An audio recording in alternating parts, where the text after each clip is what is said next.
To counter the usual dullness of Monaco, Formula One mandated 2 compulsory pit stops during the race.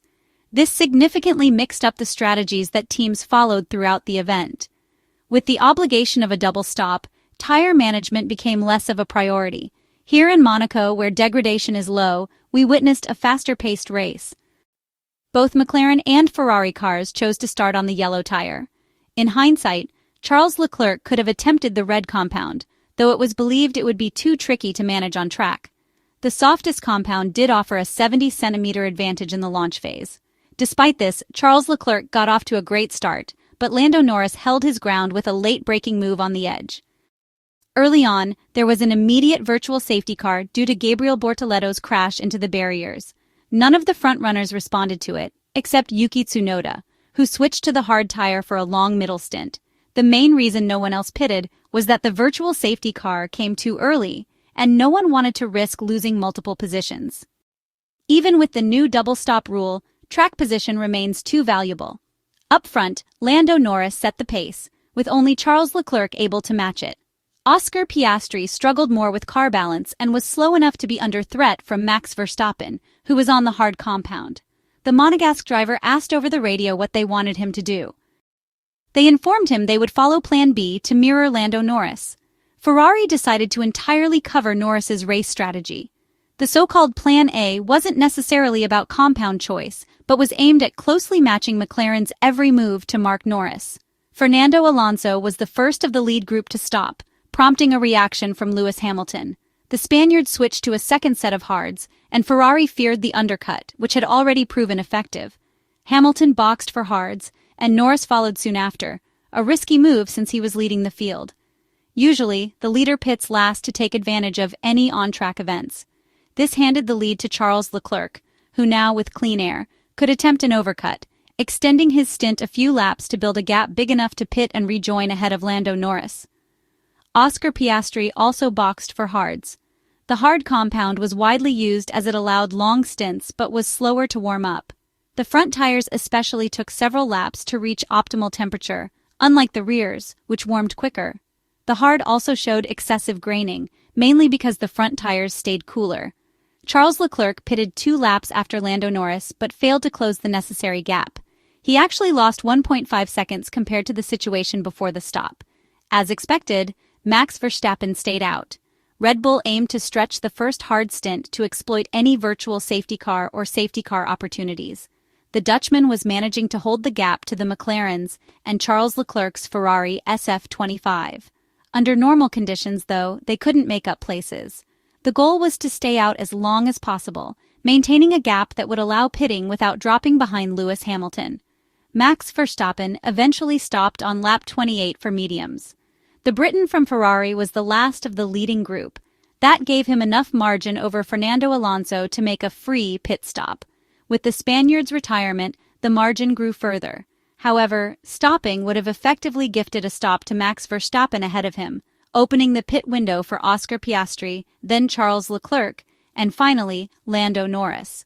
Up until this point, all the leaders had only made one stop. Ferrari chose to wait before executing their second stop.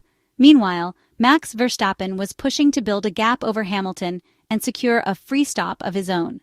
Oscar Piastri was the first to stop for the second time, triggering a chain reaction. The Ferrari strategists responded immediately, calling in Charles Leclerc for another set of mediums. Essentially, Ferrari didn't do much to try and win the race. They merely shadowed McLaren, focusing more on defending than attacking. Only in the final stint did they try something genuinely different from McLaren. After the stop, Lando Norris switched to hards, while Ferrari chose mediums. This compound difference meant that for a short phase, Charles Leclerc was significantly quicker than his opponent for the race win. However, the pace clearly wasn't enough to enable an overtake on track. Red Bull, by contrast, kept trying, staying out in hopes of a virtual safety car, or even a red flag, listed in order of likelihood. Max Verstappen pushed hard to enter Piastri's pit window, but was still losing 0.2 per sector on average to the McLaren driver. After several laps, Lewis Hamilton also stopped, switching to another set of yellow tires. They too avoided the red compound, which apparently lacked reliability. However, the 7-time Formula One world champion had been complaining for several laps about his left rear tire, which had become a limiting factor. Near the end, Max Verstappen acted as a roadblock. Red Bull kept him out until the final lap before serving the second mandatory stop, hoping for a dramatic on-track event like a red flag. By then, though, McLaren and Charles Leclerc had already closed the gap. Even with a virtual safety car or a safety car, the outcome wouldn't have changed. They needed a red flag, very unlikely, which never came. On the final lap in clean air, Lando Norris set a 13.2s lap, compared to Charles Leclerc's 15.2s. That single lap at the end of the race provides a valuable glimpse into true performance levels, often hidden by traffic during the race. Charles Leclerc revealed that he had truly believed in his chances until the very end. The Ferrari man admitted that he had spent the entire night thinking about the 2 or 3 spots where he might attempt a move on Lando Norris, and was prepared to take every possible risk to fight for the win. However, those opportunities ultimately never presented themselves. There were a couple of laps when he considered making a move, but acknowledged that Norris had defended extremely well.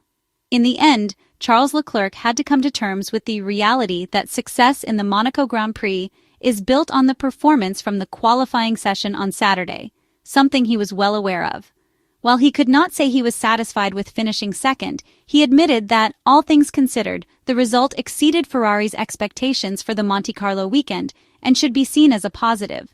The Monegasque also highlighted the importance of the 18 points he had scored, combined with the 10 from Lewis Hamilton, given the team's current circumstances. Monaco remains, in any case, Ferrari's best weekend of the season so far. Things went well enough that it led Charles Leclerc, and not only him, to think big, to believe in the big hit. But the positives clearly outweigh the regrets. 7 days ago, after the Imola Grand Prix, the conversation was quite different. And in this context, the Monte Carlo result is a significant breath of fresh air for the entire Maranello team. Lewis Hamilton paid a high price for the 3-place grid penalty received in qualifying, and his race was not straightforward. As usual, Ferrari team principal Frédéric Vasseur defended Lewis's race, and even though the British driver scored as many points as realistically possible, the final 51-second gap to Lando Norris and 48 to Charles Leclerc seemed excessive. Ferrari will need Lewis Hamilton too, especially in terms of the Constructors' Championship. Thanks to a struggling Mercedes and a Red Bull that keeps scoring with only one car, the Italian side is now just 5 points away from second place. With the most atypical weekend of the season behind, Formula One will be back on track in a few days on what is considered the most technical circuit on the calendar, the Circuit de Catalunya in Barcelona. The driver variable will lose a few percentage points in the value scale in favor of the technical package. It will be an important moment to understand what this Ferrari car can aim for in the summer phase of the 2025 Formula One season.